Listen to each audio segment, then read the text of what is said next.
Bueno, en primer lugar, bueno, me voy a presentar. Mi nombre es Elda Garie, soy la vicepresidenta del Colegio de Psicólogas y Psicólogos, Distrito 12. Y bueno, en primer lugar, darles la bienvenida a todos y agradecer a todos ustedes. Bueno, el encuentro de hoy va a estar a cargo de los licenciados Diego Núñez y la licenciada Yamila Coronel. Diego, Yamila, muchas gracias, así que doy comienzo al encuentro. Bueno, buenas noches, bienvenidas, bienvenidos, gracias Elda, gracias siempre al Colegio de Psicólogos y Psicólogas Distrito 12 de Quilmes por estar, a sus autoridades, a la señora presidenta, la licenciada María Teresa, a Elda, que es su vicepresidenta, y todas las autoridades. Gracias Yamila, que es mi compañera en esta comisión. Y le voy a dar la palabra a Yamila para que presente el encuentro de hoy antes que comencemos, ¿sí? Bien, bueno, también agradecida, me uno a las palabras de Diego. Buenas tardes a todos y a todas. Con respecto a esta convocatoria, me parece siempre un honor representar al Colegio Distrito 12 y bueno, en principio también celebrar que haya tantas personas en este espacio, porque el rol del psicólogo también existe por fuera del consultorio, y celebro que muchas personas también se hayan interesado en otras instancias de la vida también. Digo, no sin despreciar ni desmerecer obviamente el rol del psicólogo en el consultorio. Me parece que es súper interesante que también pensemos que hay otras situaciones que también ameritan que estemos ahí, y eso también ocurre en las emergencias, en las situaciones críticas, en los incidentes o eventos críticos, y sobre todo pensando bueno, en lo que pasó hace un tiempito nomás, que ocurrió en Bahía Blanca y que nos interpela a todos como sociedad también de ver qué podemos hacer al respecto, ¿no? Y nuestra profesión también tiene que estar ahí en la primera línea siempre. Así que bueno, bienvenidos, y bueno, ojalá podamos hoy intercambiar los conocimientos también de todos y de todas, porque bueno, si bien con Diego tenemos quizás determinada experticia, todos y todas tienen también la posibilidad de poder brindar sus conocimientos desde cada área en donde estén o trabajen. Así que bueno, muchas gracias. Gracias, Yamila. Bueno, si están de acuerdo, vamos a dar comienzo al encuentro del día de hoy.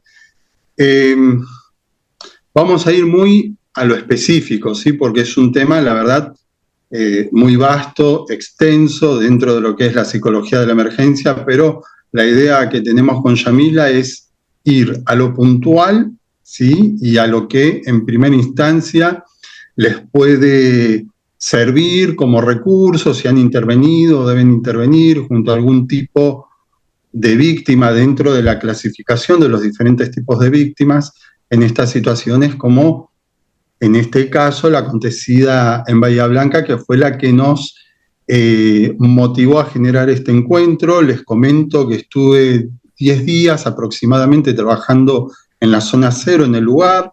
Yo pertenezco a una unidad especial denominada Riesgos Especiales, ¿sí? Que depende del Ministerio de Seguridad de la provincia de Buenos Aires. Desde esta dirección nosotros intervenimos en este tipo de casos. Los que ustedes ven generalmente en los medios, bueno, ahí estamos nosotros trabajando siempre. Obviamente se trabaja con un perfil muy bajo, pero muy bajo en el sentido de que en lo que uno espera no se nos debe conocer ni siquiera los rostros por una cuestión de que nosotros, y me refiero al rol de los psicólogos, las psicólogas de emergencias, estamos trabajando junto a las víctimas de manera directa. En mi caso, en Bahía Blanca, trabajé todos los días junto a la mamá, al papá y la familia de las niñas, las hermanitas desaparecidas, entre otras situaciones.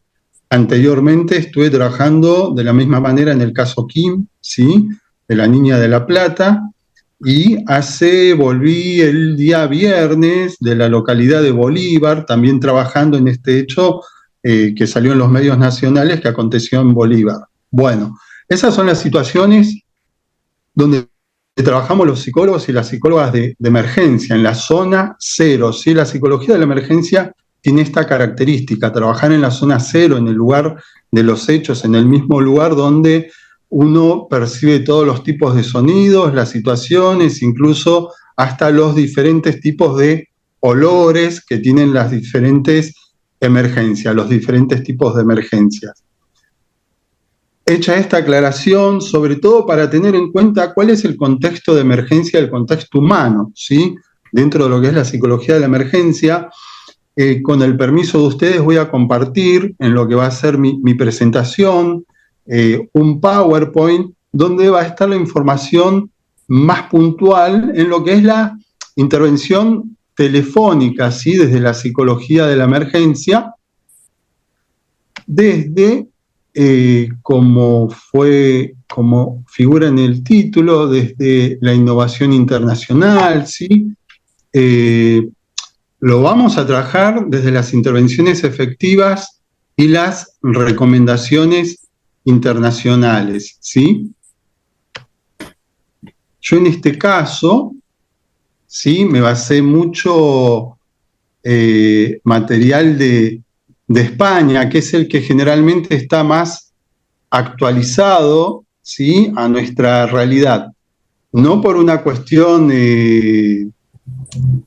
cercana a nuestros lazos, sino por una cuestión de traducción. Ustedes saben que la información que generalmente usamos, como máximo, tiene 3 años, ¿sí? 3 años de antigüedad, por decirlo de alguna manera.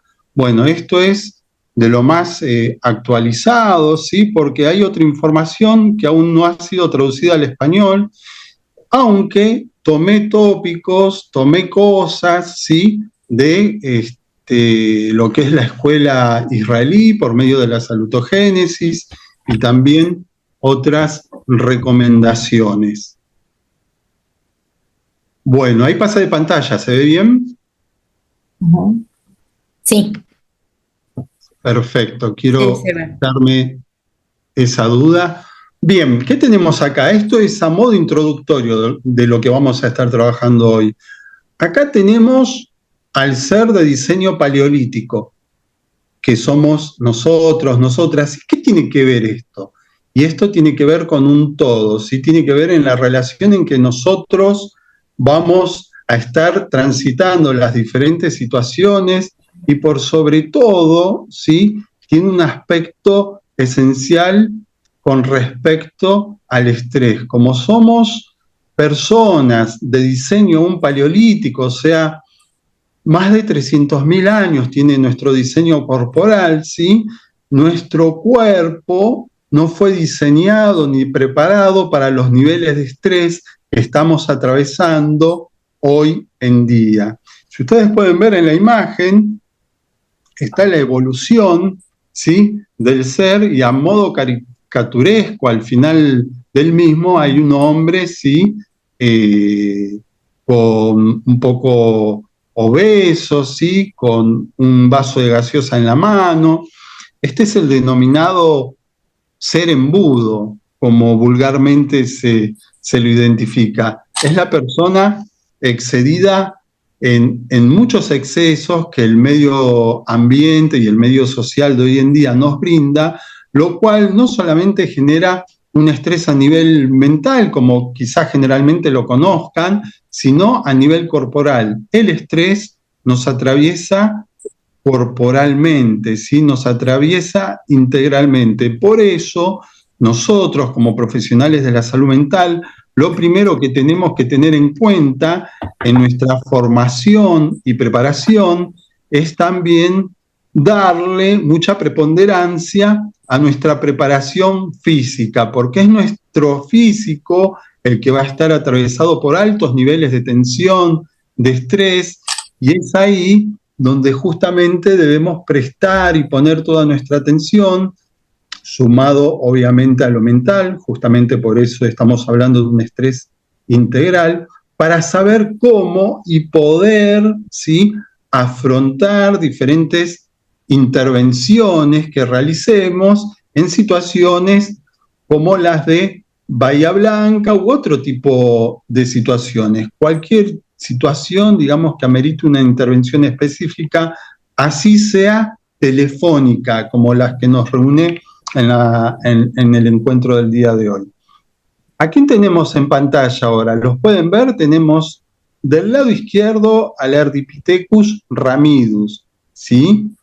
Es una especie extinta de homínido, que eran los primates bípedos, que vivió hace aproximadamente 4,5 millones de años atrás. Y del lado derecho de la pantalla van a poder observar al Australopithecus afarensis, que también es un homínido extinto, ¿sí?, que vivió hace aproximadamente 3,5 millones, 4 millones de años atrás. ¿Cuál es la razón por la cual están presentes ellos acá? El Ardipithecus ramidus vivía en la copa de los árboles, en esos tiempos en que nuestro planeta sí era una gran selva o un gran bosque, y en esa copa de los árboles encontraba refugio, encontraba alimento y encontraba la posibilidad de procrearse sin necesidad de tener que tocar el suelo, dado que si tocaba el suelo podía ser atacado por depredadores, ¿sí? Cuando esas grandes selvas, esas grandes masas boscosas comienzan a desaparecer, aparecen las grandes sabanas a lo largo de todo nuestro planeta, sobre todo en la zona de África, ¿sí?, y Asia. Entonces ahí desaparecen estas especies de homínidos como el Ardipithecus ramidus y aparecen otras como el Australopithecus afarensis. ¿Cuál es la característica del Australopithecus afarensis entre muchas otras? Que ellos tuvieron que bajar a las sabanas, ¿sí?, a procurar alimento, a procurarse refugio, tenían que caminar grandes extensiones diariamente, un promedio de 24 a 26 kilómetros, que son los promedios que hoy en día necesita nuestro cuerpo, nuestro organismo, desplazarse para tener una correcta, digamos, actividad física, movilidad física. Yo me pregunto cuánto de nosotros y nosotras camina promedio 22 kilómetros por día o 24, ¿no? Como para estar en un nivel de buen manejo del estrés físico integral. Pero bueno, yo les voy dejando estas preguntitas para que nos replanteemos.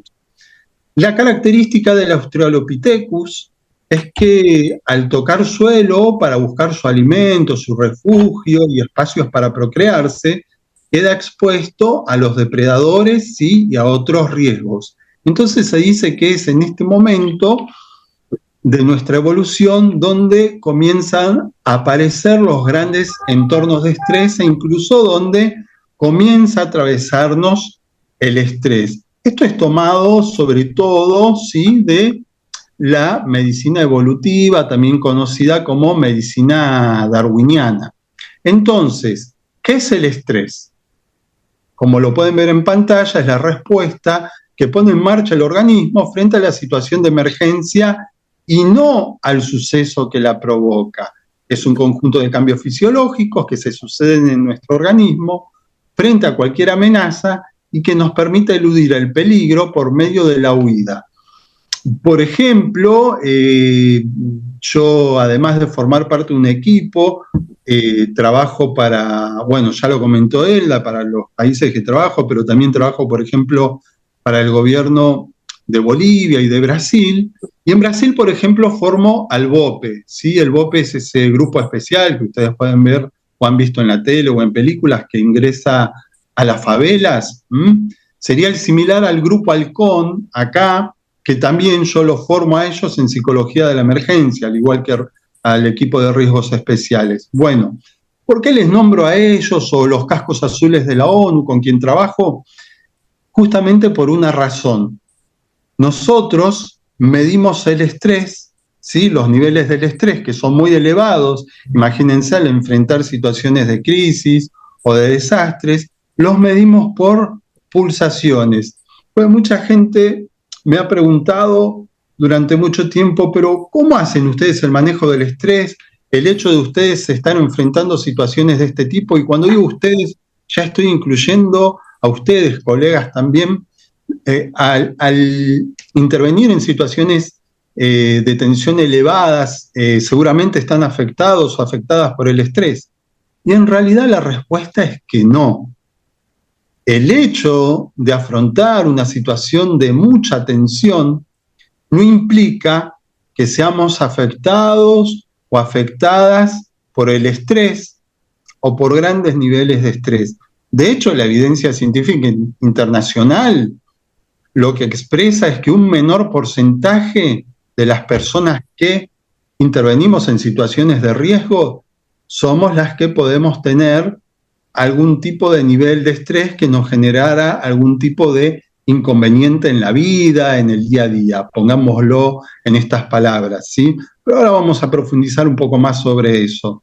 Pero sí quería hacerles notar que hay recursos, como medirlos por pulsaciones, que son muy utilizados justamente para evitar que el estrés nos atraviese. ¿Y cómo logramos eso? Haciendo un correcto manejo del estrés por un lado, ¿sí? Y esto debe ser diario, y también con formación, preparación y entrenamiento específico.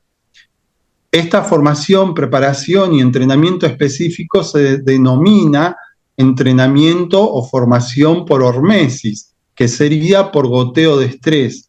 Diariamente uno se prepara para diferentes situaciones. Esas situaciones simuladas tienen un porcentaje de estrés que no es dañino, ¿sí?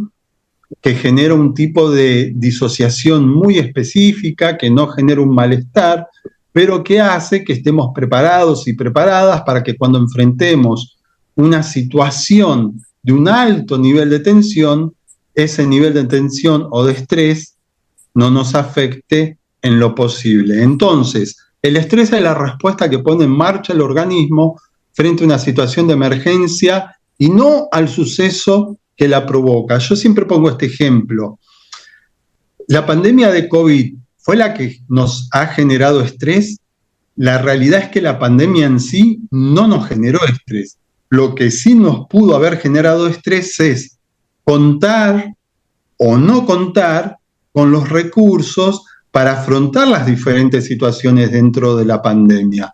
Por ejemplo, si en una situación de cuarentena, yo encerrado en mi hogar, no contaba con alimentos, no contaba con medios de comunicación, no contaba con recursos para comunicarme con otras personas, seguramente todas esas situaciones, al carecer de todos esos recursos, me iban a generar estrés.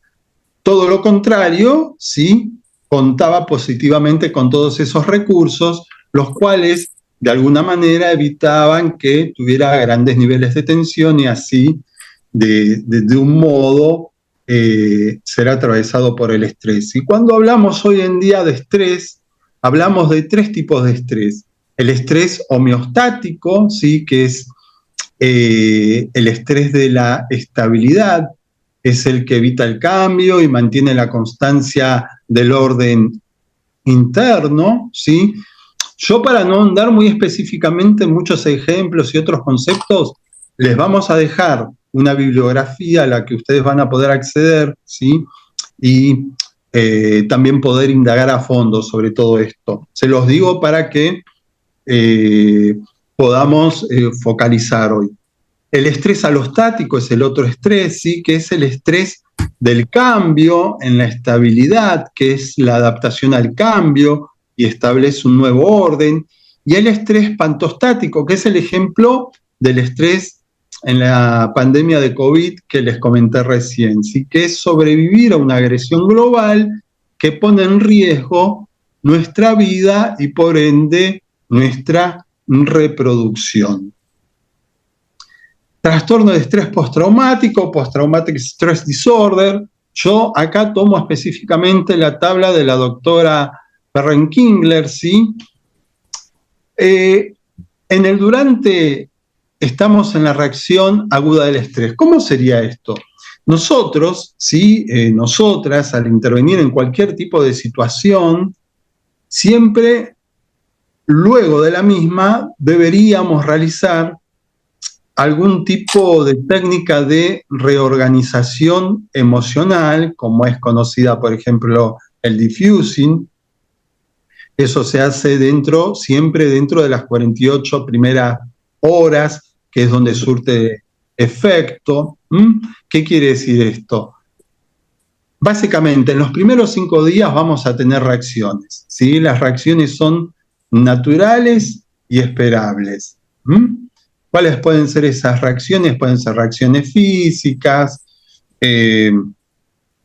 reacciones, cognitivas, ¿sí? Reacciones emocionales. ¿A qué me refiero? Tener algún movimiento impulsivo, tener alguna necesidad de levantar la voz, puede suceder 1 vez, 2 veces, 3 veces. Ahora, si eso sucediera, por ejemplo, a lo largo de 7 días, supongamos, implicaría y estaría a la vista para nosotros, profesionales de la salud mental, esos niveles de tensión no estarían bajando. Entonces, es ahí cuando ya intervenimos desde aspectos más clínicos. Ya en esa etapa no hace efecto el recurso de reorganización emocional, sino que tendríamos que utilizar otro tipo de técnicas y recursos que son del orden del reordenamiento emocional. La diferencia es que la reorganización emocional la puede aplicar una persona, por ejemplo, que no sea profesional de la salud mental, que esté entrenada en una técnica preventiva para aplicar junto a un compañero o una compañera. Por ejemplo, nosotros entrenamos personal policial, personal militar de emergencias, bomberos, para que apliquen técnicas preventivas de reorganización emocional. Ahora, pasados los 7 días, si tuviéramos que aplicar una técnica de reordenamiento emocional, eso sí es campo específico del profesional de la salud mental. ¿Cuál es el motivo? En las técnicas de reordenamiento emocional, nosotros también estamos observando la posibilidad de que a esa persona la atravesara alguna situación un poco más compleja que desencadenara quizás en algún tipo posible de indicio de patología que ameritara algún tipo de intervención mucho más profunda. Por eso yo hago mucho hincapié. Acá, muy libremente, yo observo a lo largo de mis 26 años de práctica en esta área, puntualmente siempre me he dedicado a esto, observo que libremente se habla de diffusing, debriefing, y supuestamente se entrena a muchas personas en estas técnicas, y en realidad no es algo positivo, porque si nosotros lo observamos desde la recomendación internacional, el diffusing sí es probable entrenar a personas que no sean del ámbito de la salud mental para que lo apliquen porque es preventivo, pero el debriefing es para entrenar a profesionales de la salud mental. Y acá, aún en día, y me refiero a nuestro país, no se está haciendo todavía esta diferencia. Y es muy importante que comencemos a profundizar, porque tristemente también se confunde en el momento ya quizás hablaríamos de una intervención clínica en situaciones incluso postraumáticas, se confunde, por ejemplo, el estrés postraumático con la disociación en la intervención específica, ¿sí? O en la atención específica. Y bien sabemos que ambos siempre están unidos, ¿sí? En estas situaciones, pero ameritan 2 intervenciones totalmente diferentes. Por eso tenemos que ir siempre a lo específico. Y también a lo largo de los años estudié y ya se aplica en muchos países, incluso en nuestro país, la técnica de CABI, que es una unión, ¿sí? Es un diffusing un poco más avanzado hacia el reordenamiento, pero sin llegar a un reordenamiento. O sea que es un diffusing elaborado, la técnica de CABI, que puede ser aplicado preventivamente tanto por profesionales de la salud mental como no profesionales de la salud mental debidamente entrenados, ¿sí? La técnica de CAVI es la técnica del círculo activo, vital e integral. Entonces, el estrés no es una enfermedad, pero nos puede llevar a la muerte, ¿sí? Si no es debidamente identificado y tratado, el estrés puede generar diferentes tipos de situaciones anómalas para nuestra salud, como diferentes tipos de diabetes, incluso de cáncer y otro tipo de complicaciones más que lamentablemente observo mucho en los diferentes cuerpos de emergencia y fuerzas policiales, no solamente en nuestro país, en diferentes lugares, ¿sí? Sobre todo en Latinoamérica, por esto que les comentaba que en lo específico no estamos todavía ahondando. Cuando hablamos de autocuidados, de manejo del estrés, estamos hablándolo desde la salud, ¿sí? Tenemos que tener en cuenta un conjunto de actividades para llevar adelante un buen manejo del estrés, como es una alimentación sana, ¿sí? Actividad física esencial, en lo posible diariamente, si no puede ser diariamente, como mínimo 3 veces por semana. Respetar el descanso de 8 horas diarias, importantísimo, elemental. Una persona que, por ejemplo, duerme 7 horas diarias, va a estar en menos del 70% de sus posibilidades reales diarias, ¿sí? De afrontar cualquier tipo de situación crítica, digámoslo de esta manera. Por eso es esencial dormir 8 horas diarias. Mantener un buen contacto, ¿sí? Con la pareja, familia, amigos, círculo social. Y la puesta en práctica, muy importante, de estrategias de afrontamiento. Cuando hablamos interviniendo junto a una persona, un grupo de personas en una crisis o emergencia, lo hacemos siempre con el denominado lenguaje cognitivo, dado que el lenguaje cognitivo es el denominado lenguaje de la emergencia, ¿sí? ¿Qué quiere decir esto? Que para comunicarnos con una persona o con un grupo de personas, debemos eliminar la palabra por qué, tanto para preguntar como en sí en la conversación. Y debemos suplantarla por cuándo, qué, dónde, cómo, quién. Desde la evidencia científica, estas palabras lo que hacen es que la persona pueda focalizar nosotros al hablar junto a ella, al preguntarle, ¿sí? Junto a ella, junto a él, va a focalizar en lo que le estamos preguntando y, digamos, lo preponderante es que no va a tender a disociarse, ¿sí? Esto sale de la escuela suiza, puntualmente con un atravesamiento de lo que es la salutogénesis. En situaciones de crisis, preguntar por qué, ustedes lo pueden ver acá en pantalla, puede inducir a una respuesta disociativa, el aumento de la ansiedad y confusión, la dificultad de procesar la información, evitar el juicio fomentando un ambiente más abierto, dirección a la solución en lugar de la reflexión emocional. Las personas están a menudo en un estado elevado de estrés y ansiedad y las preguntas del tipo ¿por qué? Pueden resultar en respuestas que generen más confusión. Y esto, les aseguro, comprobadísimo en cualquier situación crítica, ¿sí? El problema con los pensamientos en estas situaciones es que justamente nuestra mente realiza todo aquello para lo que fue diseñada a través de la evolución, del proceso evolutivo, que es categorizar, predecir, comparar, explorar, interpretar, juzgar e incluso preocuparse. Justamente por eso utilizamos el lenguaje cognitivo, que es mucho más directo y enfoca a que la persona pueda, al menos con una o con 2 palabras, respondernos, ¿sí? Tomando contacto con el aquí y el ahora, y con la situación que la está atravesando, porque nosotros lo que debemos generar también es que tome contacto con la situación que está atravesando, por más dolorosa que sea, para que podamos continuar en ese trabajo de reorganización o reordenamiento junto a la misma, ¿sí? Bueno, un poco lo que les comentaba recién, que la disociación siempre está asociada al estrés postraumático, en este caso específico, en la emergencia, desastres, situaciones críticas.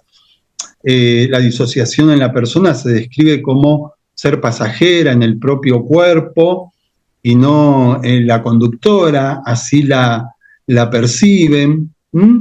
Y los modos de prevención que trabajamos en estas instancias siempre son, me refiero a la emergencia, la prevención primaria, evitar eventos traumáticos mediante la psicoeducación, la reglamentación y la organización, la prevención secundaria, que es la asistencia inmediata luego del evento sucedido para prevenir patologías, reconocer y acompañar el sufrimiento y no abandonar, y la prevención terciaria, que es el tratamiento de secuelas, rehabilitación, cuidados, calidad de vida, actividad social. En el caso, por ejemplo, si alguno de ustedes está trabajando junto a algún tipo de víctima del desastre en Bahía Blanca, lo habrán hecho desde la prevención secundaria y podrían estar haciéndolo también desde la prevención terciaria. Lo ideal es que a partir de la experiencia también comencemos a formarnos, ¿sí?, para comenzar a trabajar desde la prevención primaria mediante la psicoeducación por medio de la información. Cuando hablamos de reglamento y organización hablamos de información, ¿sí?, de entrenamiento. Vieron, por ejemplo, en las noticias ayer y hoy que en Europa están sugiriendo que todas las personas tengan una mochila de emergencia por posibles situaciones bélicas. Bueno, ahí están trabajando la prevención primaria, desde la psicoeducación. Les están orientando a que tengan una mochila de supervivencia ante situaciones críticas que pudieran acontecer. A eso puntualmente me refiero. No psicopatologizar reacciones normales, naturales y esperables, como les comentaba, ¿sí?, que nos pueden atravesar al trabajar o haber sido parte como víctimas en una situación de emergencia. Entonces, no psicopatologizar estas reacciones ante situaciones de ansiedades, crisis, intervención, asistencia y apoyo. Les recuerdo que toda esta información se la vamos a estar dejando en bibliografía para que puedan ahondar. Las reacciones del profesional, personal que intervino son normales, esperables y naturales. Tengan en cuenta dentro de la cápsula de los primeros 5 a 7 días. Estas personas no necesitan psicopatologización, dada la situación atravesada. Recuerden que nosotros, como profesionales de la salud mental, y nosotras fuimos formados justamente desde la psicopatología, ¿sí? La propuesta de la psicología de la emergencia a nivel mundial es trabajar no solamente desde la prevención, sino también desde la salutogénesis y desde la innovación internacional.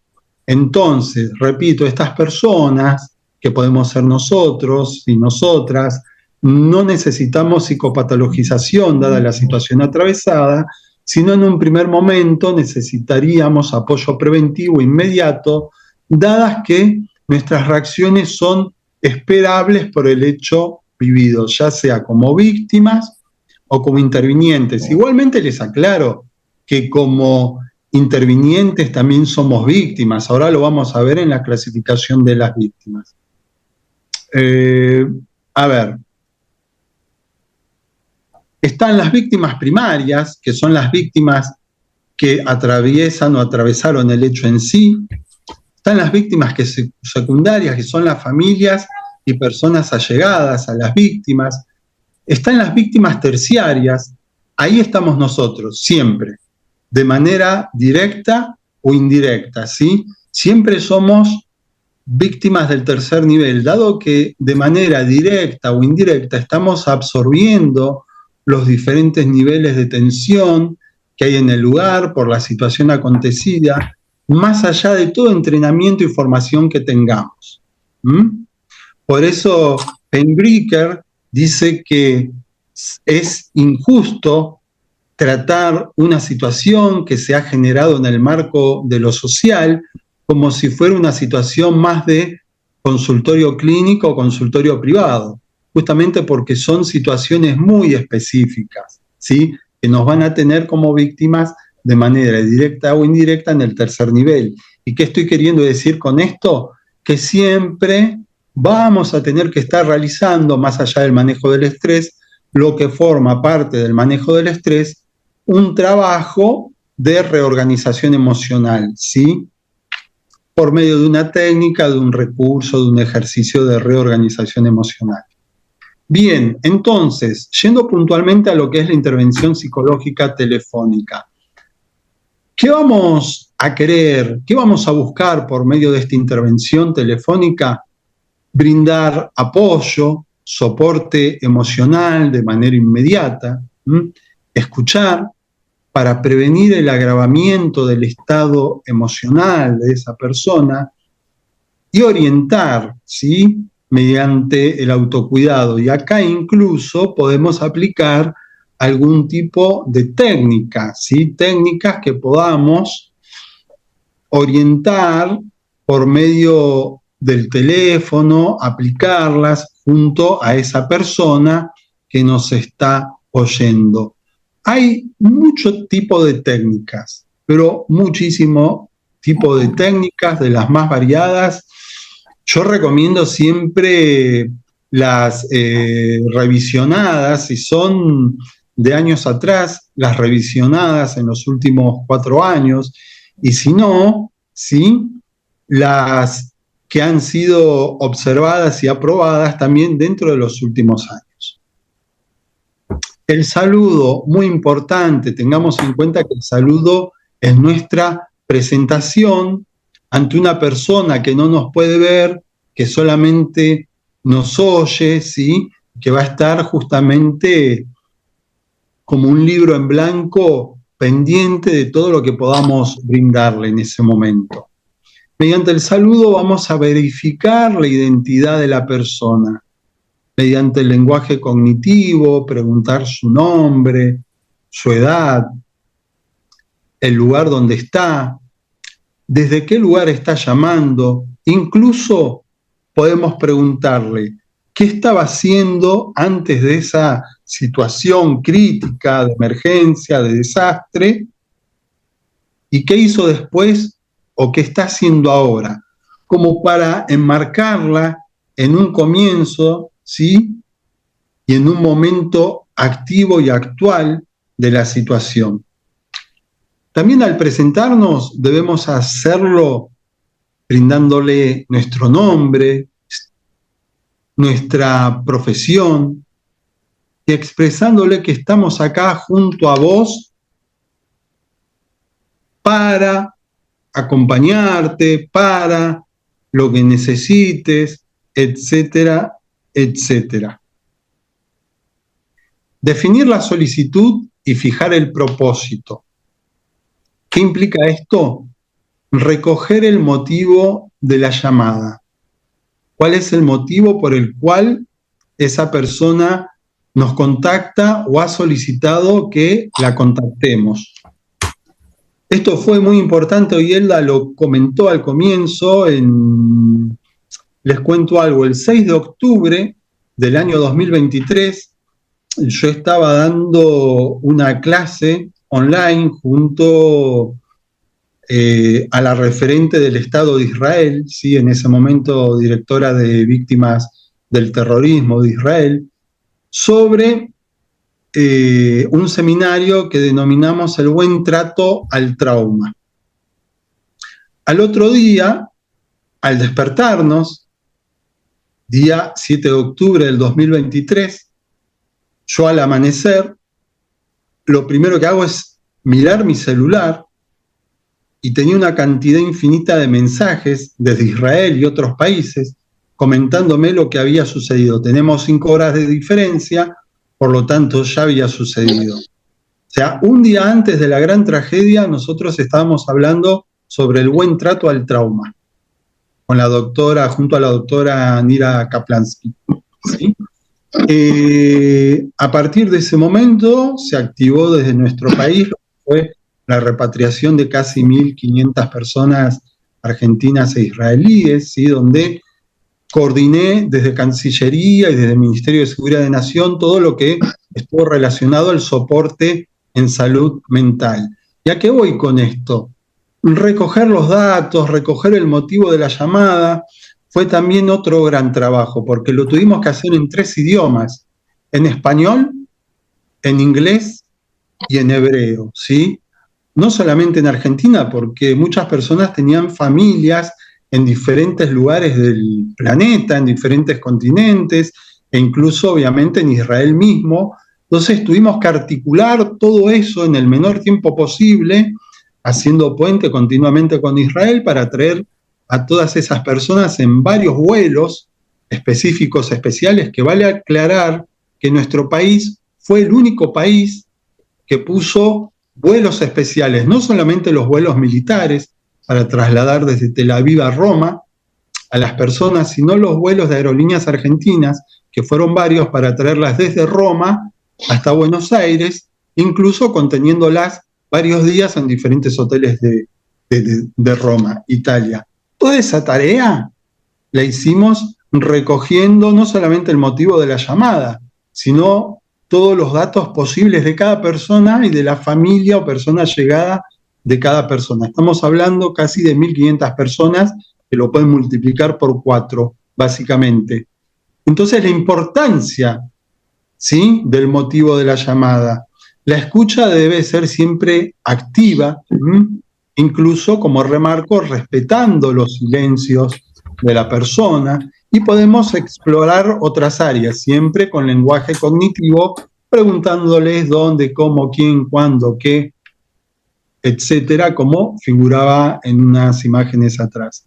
Y también, obviamente, explorar cuáles son las necesidades en lo posible inmediatas de esa persona o ese grupo de personas. Si no realizamos ninguna intervención hasta clarificar el motivo de la llamada, si no debemos apurarnos, pero para nada en eso.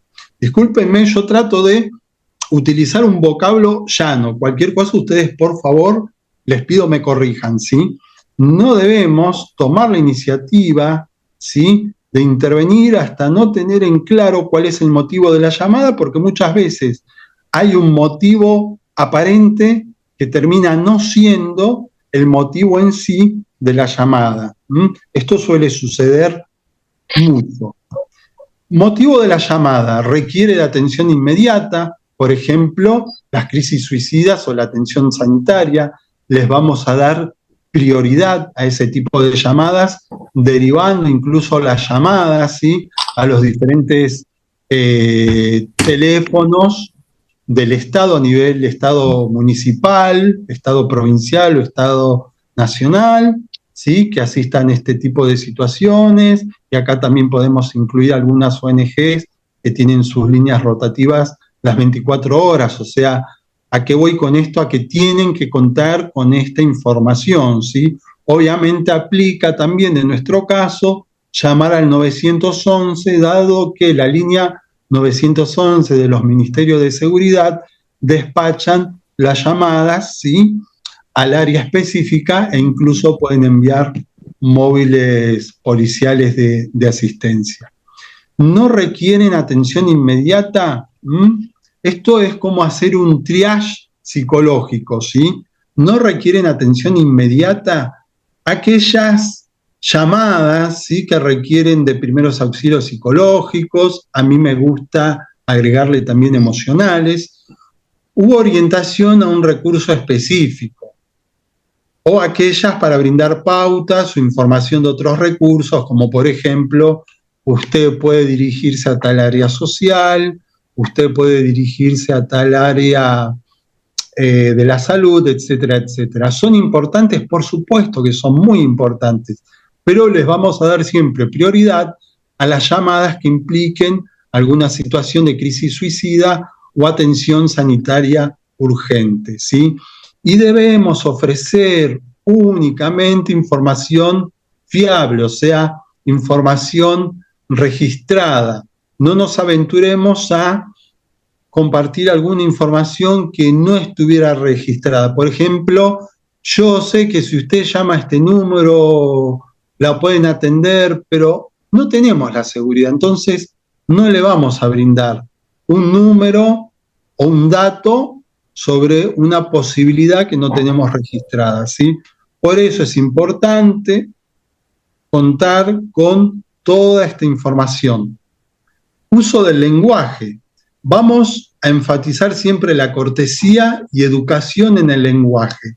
¿Qué quiere decir esto? El trato debe ser firme, pero respetuoso. ¿A qué me refiero con trato firme? Que vamos a utilizar y ahora lo vamos a ver, un tipo de nivel, de sonido en nuestro lenguaje para que sea audible y registrable, para la otra persona, ¿sí? Esto no significa, por supuesto, ni no implica levantarle la voz, todo lo contrario. Tenemos incluso que practicar cada una de nosotras cuál es, ¿sí?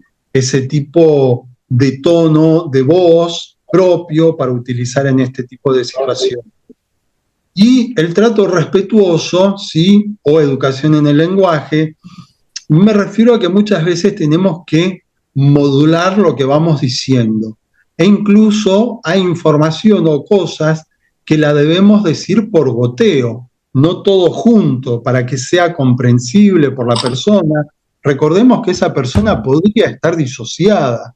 Y acá remarco de nuevo, por eso la importancia de utilizar el lenguaje cognitivo o lenguaje de la emergencia. Entonces, esto es esencial en el momento en que estamos hablando, sobre todo por teléfono con una persona, ¿sí? Interviniendo. Nosotros hablamos de intervenir cuando lo hacemos en esta primera instancia desde lo que es la psicología de la emergencia. Cuidar mucho las palabras que elegimos para hablar, dado que no las podemos modular con los gestos. La persona, ¿sí?, no nos está observando, nosotros con seguridad no vamos a estar gesticulando demasiado, dado que estamos al teléfono. Entonces debemos cuidar mucho las palabras que elegimos para hablar. Por eso les remarcaba que incluso las debemos decir, expresar a cuentagotas, para ir percibiendo cómo las está recibiendo la otra persona. ¿Y cómo lo vamos a percibir? Por medio de las devoluciones que nos haga, incluidos los silencios. El uso del paralenguaje. Bien, acá me remito a lo que les decía hace un minutito atrás. El volumen de nuestra voz tiene que ser suave, pero un poco más fuerte para remarcar algo, ¿sí?, que queremos que quede anclado en la persona en ese momento. La entonación, las mismas palabras con diferente tono pueden cambiar el significado. Entonces ahí es donde nosotros y nosotras debemos hacer un amplio manejo de la entonación de las palabras o las frases. La velocidad, fluida y un poco más lento que cara a cara. ¿Qué quiere decir esto? Que debemos ser fluidas al expresarnos, pero debemos modular, entonar un poco más lento que, por ejemplo, este contacto que estamos teniendo en este momento, ¿sí? Sonreír. El sonreír, el oír, ¿sí?, del lado de la otra persona que nos esté oyendo, que sonreímos, la va a reconfortar y va a mantener la calma, le vamos a transmitir calma. Estamos hablando de sonreír por teléfono, que no debe ser una carcajada, claramente, ¿sí?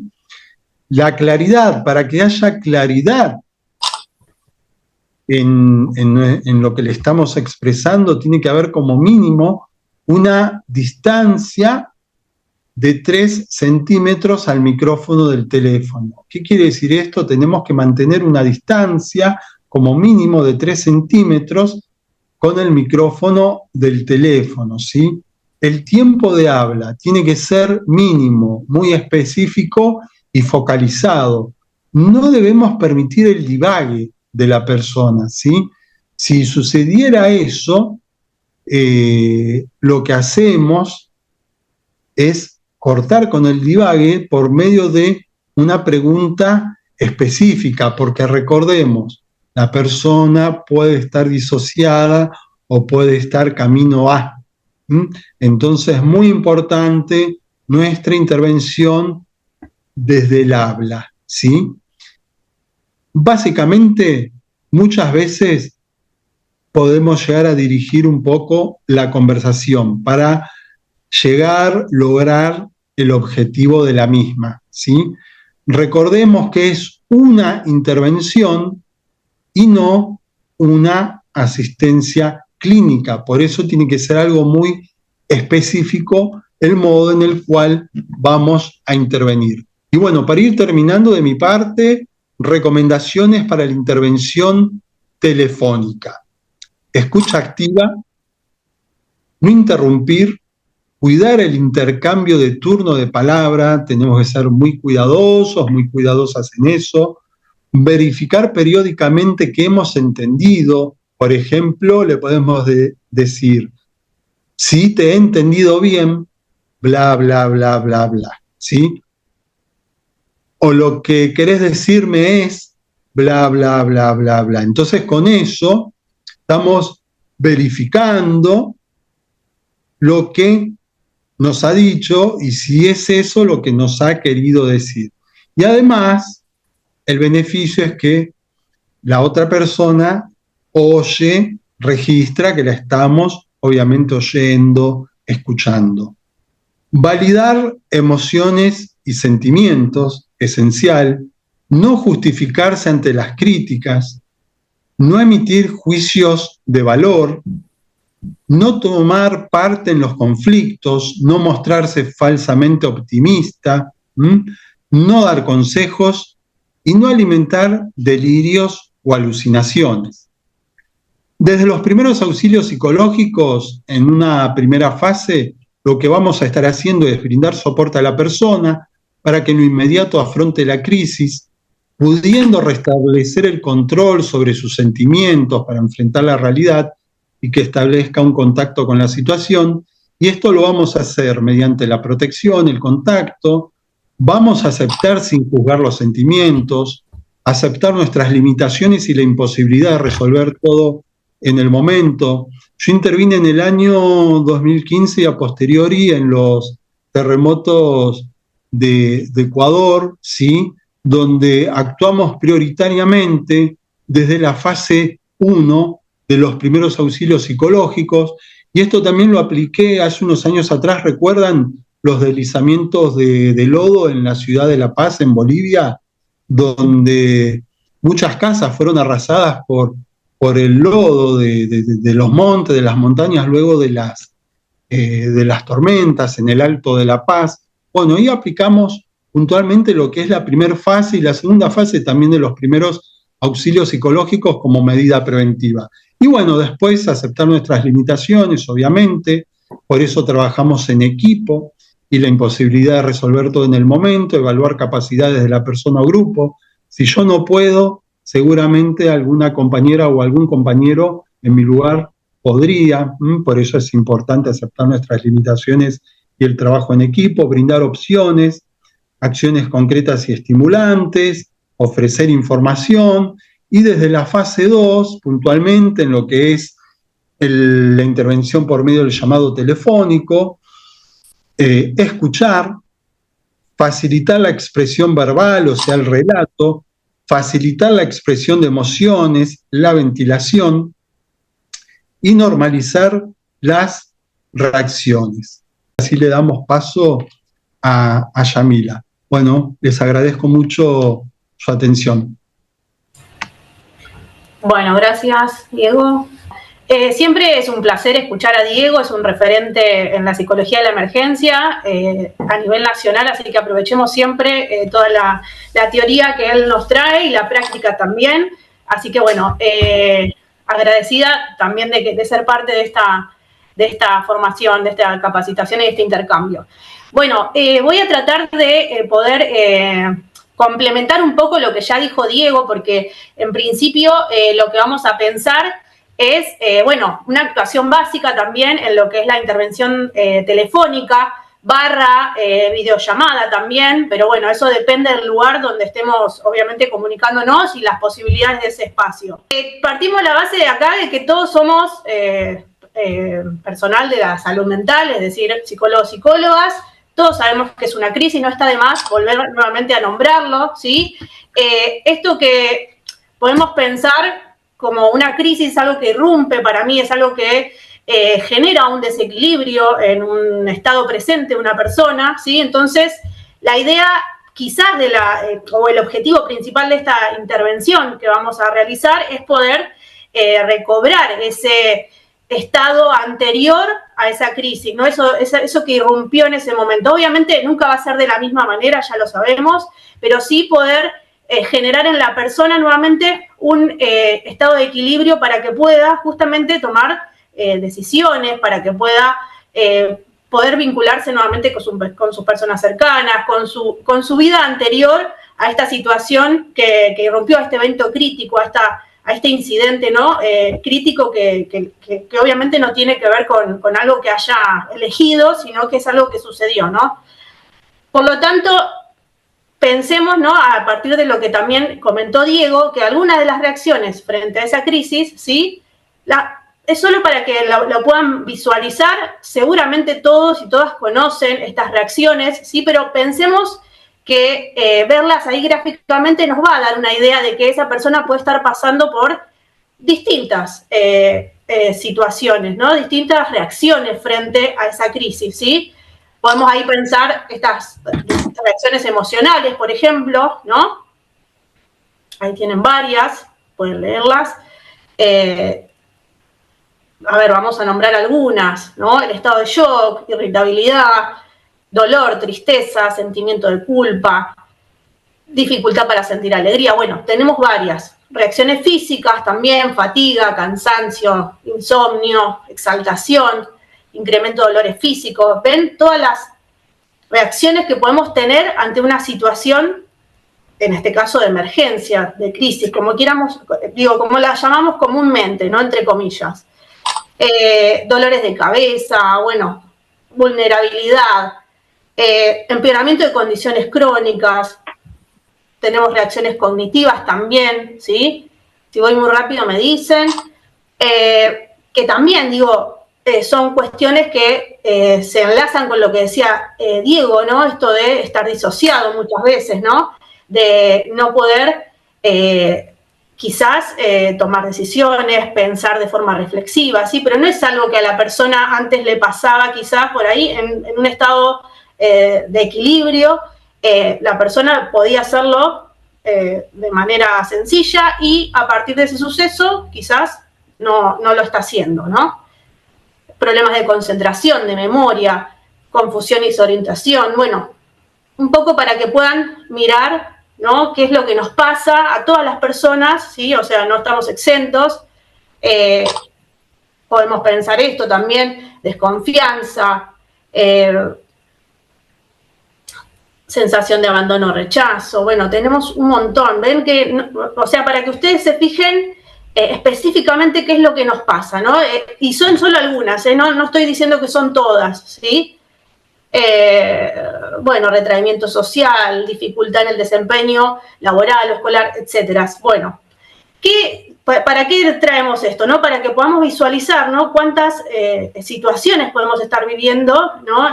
Cuando irrumpe, ¿no? Este evento crítico, este suceso, ¿no? Que le pasa a la persona.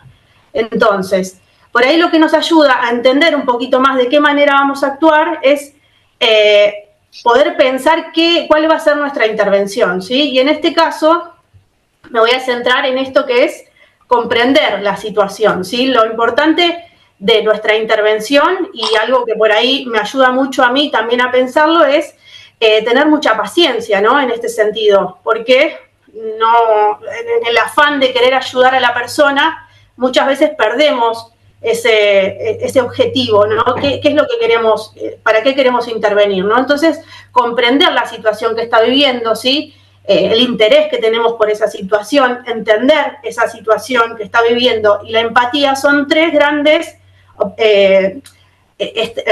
formas de pensar esta intervención, ¿sí? Es quizás lo principal y que nos ayuda mucho en esto que vamos a hacer, en este trabajo que a los cuales nos convocan, ¿no? Por ejemplo, que nos llama hoy en día, ¿no? Que tiene que ver con poder ayudar a las personas que han vivido esta situación en Bahía Blanca, por ejemplo, ¿no? Entonces, comprender la situación, ¿sí? Nos obliga a tener empatía, ¿sí? A poder escuchar, y ahí el escuchar, porque también como profesionales de la salud mental decimos, bueno, sí, obviamente es nuestra forma o sea, es nuestro primer paso, ¿no? Para poder trabajar, pero en este caso por ahí está bueno repetirlo siempre, porque muchas veces esa escucha se torna viciada, ¿no? Por ahí sesgada. Entonces la idea es pensar, bueno, esta escucha comprometida que yo tengo con la situación de esta persona nos ayuda a entender un poquito más que por ahí a mí no estoy viviendo esa situación, no me ha pasado, y la persona actúa como puede, ¿sí? Desde los recursos que tiene también y desde un montón de otros atravesamientos que va a pasar. Entonces, ahí lo que podemos entender con esta escucha comprometida, esta escucha activa, es que vamos a poder recolectar determinados datos, ¿sí? Que nos van a poder ayudar a nosotros como profesionales a poder orientar a esa persona en ese suceso, ¿sí? Y bueno, por ahí lo que quizás en específico, ¿sí? Tomando nuevamente esto que comentaba Diego, estas formas que vamos a tener que tener, ¿no? Estas técnicas que vamos a tener que tener para poder acercarnos a ese diálogo, ¿no? Es poder invitar a la persona a hablar, que se escuche, ¿no? Sobre los hechos, sobre lo sucedido, evitando el por qué pasó lo que pasó, sino más bien todas esas otras preguntas que nos ayudan a entender, ¿no? Pero más allá de ese por qué, o sea, no centrarnos en eso porque generaría mucho más confusión, ¿sí? Y ahí dar cuenta de estas reacciones que tiene esta persona, lo que vimos más arriba, ¿sí? Esto de esas reacciones, sí, que también son datos que nos van a ayudar en algo que ahora vamos a ver, pero en poder orientar a la persona en ese momento, ¿sí? Bueno, dar cuenta de esas reacciones, sentimientos y actitudes, conductas, lo que sea que le esté pasando a la persona ante el acontecimiento, estableciendo lineamientos reflexivos y sentimientos encontrados, ¿sí? Ahora bien, vamos a pasar a esto, lo que es la evaluación de esa situación, ¿no? Porque también, nosotros no vamos a hacer seguramente, o quizás sí, pero bueno, esto obviamente partiendo de nuestra intervención, no vamos a ser sus psicólogos clínicos, sino más bien vamos a tener una primera atención a esa persona, ¿sí? Una primera escucha, ¿sí? Entonces, los datos que podamos recolectar nos van a ayudar mucho para poder orientarlos, ¿sí? Entonces, en esta evaluación podemos escuchar ese relato, ¿sí? Conocer el motivo de consulta. Esto que bien lo que decía Diego anteriormente, no voy a volver a repetir, pero es básicamente poder evaluar determinados datos, síntomas físicos, cognitivos y conductuales. Devolver un poco el control de la situación a la persona, pero me voy a centrar en la recolección de datos e información pertinente, ¿sí? Acá es un poco también lo que nombraba Diego, ¿no? En esto de desde qué lugar vamos a preguntar, ¿no? ¿Qué sucedió? ¿Cómo se siente? ¿Qué puedo hacer, no? Desde el pasado inmediato, quién, dónde, cuándo, cómo, el futuro inmediato, enfocado a cuáles son los eventuales riesgos para la persona y prepararse para soluciones inmediatas. Bueno, esas son algunas de las cuestiones quizás principales, ¿sí? Pero ahora, pensando nuevamente en esto que traía con respecto a la recolección de datos o a poder indagar en algunas cuestiones particulares, ¿sí? Que tiene que ver con respecto a su sintomatología o a qué poder hacer en lo inmediato, siempre en lo inmediato porque tenemos que ir de a poco, esto es lo que les decía anteriormente, tenemos que tener paciencia, ¿sí? Entender que nuestra tarea principal es reducir reducir ese daño, ese impacto que tuvo el evento crítico en la persona, ¿sí? Entonces, vamos a pensar que siempre la persona va a ser la protagonista de este suceso, ¿sí? Esto nos ayuda a entender que nosotros no le vamos a decir qué tiene que hacer, ni tampoco le vamos a dar consejos, ni lo vamos a dirigir como, bueno, tenés que ir acá, tenés que ir, sino más bien vamos a pensar en conjunto, ¿sí? Obviamente siempre guiándolo desde este lugar, ¿no? De que puede llegar a estar en este estado de disociación, ¿sí? Pero tenemos que desarrollar un plan con la persona afectada, es decir, que tenemos que poder coordinar un plan inmediato con esa persona, ¿sí? Entonces, porque obviamente pensemos que tiene que volver a ese estado anterior que decía yo en el principio, ¿sí? A volver nuevamente ese equilibrio, ¿sí? Por más que sea de otra manera, ¿sí? Entonces debemos potenciar sus recursos, estrategias de afrontamiento, ¿sí? Y poder generar otras habilidades alternativas, ¿sí? a lo que está pasando. A ver, ¿qué otras cosas podemos pensar con respecto a este plan, ¿no? Pensemos que las soluciones tienen que ser inmediatas, ¿sí? Y que también tienen que ser con recursos de su propio territorio, ¿sí? Es decir, del lugar en donde obviamente viva. Por eso es importante también pensar que debemos saber con qué recursos cuenta, ¿no? en ese territorio, ¿sí? Y no adelantarnos a esto de que es dar una información errónea, ¿sí? Porque si nosotros le decimos, bueno, anda acá, esto que decía Diego anteriormente, bueno, anda acá, que acá te van a ayudar con X cosa y no lo sabemos, no nos adelantemos a eso, no podemos estar diciéndole información errónea a esta persona, ¿sí? Entonces, lo que vamos a hacer es básicamente ayudar a la persona a ejecutar una acción en concreto, ¿sí? Tomar una actitud facilitadora o directiva, y esto entre muchas comillas, ¿sí? Pero siempre entendiendo que vamos a actuar desde la ética, ¿sí? Esto quizás, bueno, no es necesario decirlo, pero siempre entendiendo que muchas veces la persona necesita que nosotros seamos directivos y otras veces no tanto, ¿sí? Eso lo van a ir midiendo obviamente entre ustedes, ¿sí? De preferencia una acción a la vez, y se trata de dar el mejor paso próximo según la situación, es decir, vamos a ir de a poco, por más que parezca que tenemos que actuar rápido, ¿sí? Bueno, dar pautas si consideramos necesarias y generar un cierre a la intervención, ¿sí?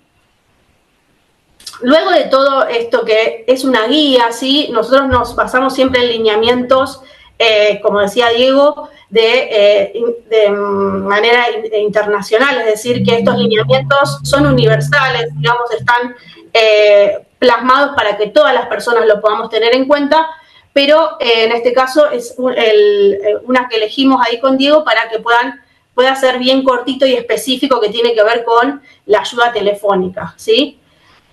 Y luego vamos a pensar un seguimiento y vamos a pensar también en restablecer las redes de apoyo de la persona, ¿sí? Familiares, amigos, referentes comunitarios, barriales, espirituales, ¿sí?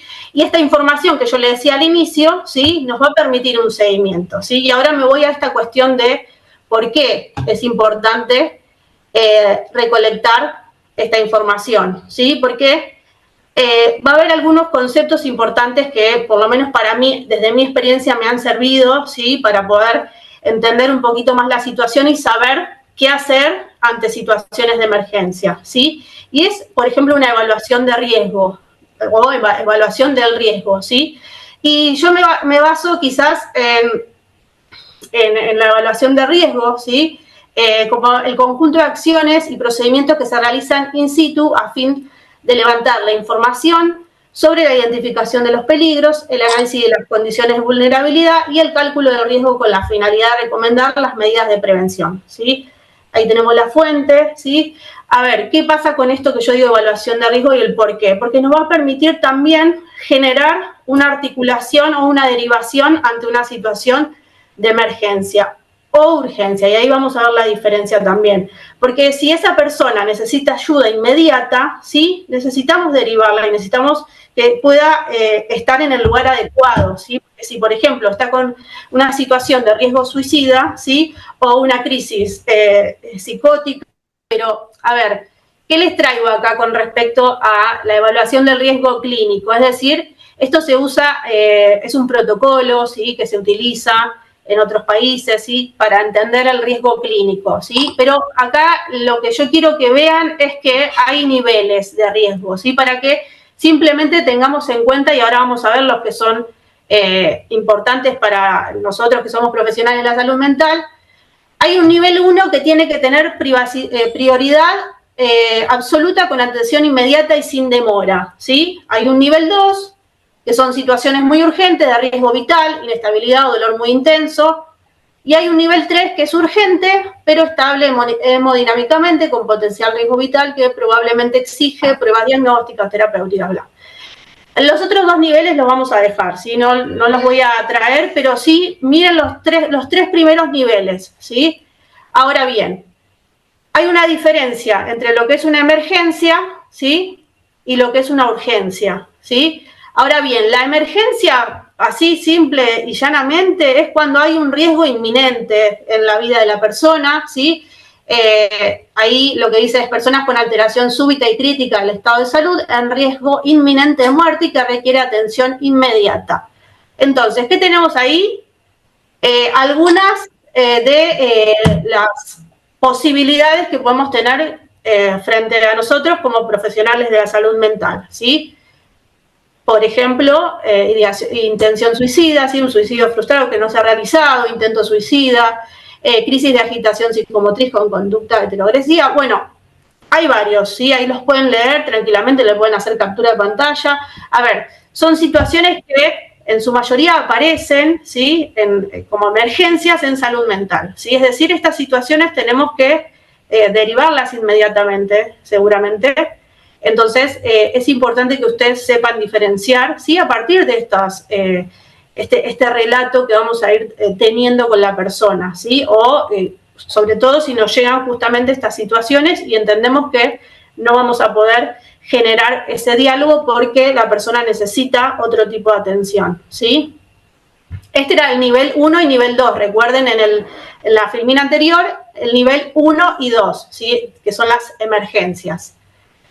Ahora bien, una urgencia, ¿sí?, es distinta a una emergencia porque la persona no presenta riesgo de muerte ni secuelas invalidantes, ¿sí?, pero requieren pronta atención. Es decir, por ejemplo, personas con síntomas de depresión o con síntomas de ansiedad, personas con signos psicóticos con reagudización de sus síntomas, pero aún sin conducta psicótica. A ver, son ejemplos que les doy para que ustedes puedan tener en cuenta esa diferencia, ¿sí? Y que ahí vamos a ver cuándo actuar de forma emergente, ¿sí?, o cuándo entender que es una urgencia y que hay un tiempo determinado también para actuar, ¿sí? Entonces, es importante tener en cuenta estas dos posibilidades, ¿sí? Y eso es lo que también nos ayuda a recolectar, o sea, esa recolección de datos de esa sintomatología, que también vimos más arriba, ¿sí?, también nos ayuda mucho a poder entender qué es lo que le pasa a esta persona, ¿sí? Otra cuestión más que se las traigo y creo que ya vamos cerrando, ¿sí? Sí, vamos cerrando. Es un concepto, ¿sí?, que también involucra esta cuestión de poder entender la vulnerabilidad de la persona, ¿sí? Porque acá estamos hablando de una persona vulnerable, pero que también está atravesando esta situación, este evento crítico de la manera que puede, obviamente, pero también atravesada por situaciones propias, ¿sí? O sea, es decir, por otras situaciones con las que ya viene, ¿sí? Por ejemplo, el género, la clase social, la edad, la condición socioeconómica, la condición de migrante, la discapacidad, la orientación sexual, la identidad de género, la religión, el origen, o sea, todos los otros atravesamientos que tenga la persona son importantes de considerar a la hora de evaluar el riesgo, porque no estamos hablando, o sea, no es lo mismo hablar de un niño que hablar de un adulto, ¿sí? O hablar de una persona migrante que hablar de una persona nativa, o hablar de una persona con discapacidad que una persona que no tenga esa condición. Entonces, podemos pensar desde distintos ángulos a esa persona, ¿sí? Distintas, no quise decir ángulos, quise decir factores, para entender que esa persona puede estar siendo aún más vulnerable, ¿sí? En ese incidente crítico, ¿sí? Ahora bien, por último, Vamos a recapitular y a repasar estos objetivos, ¿sí?, que trajo y muy bien explicados Diego.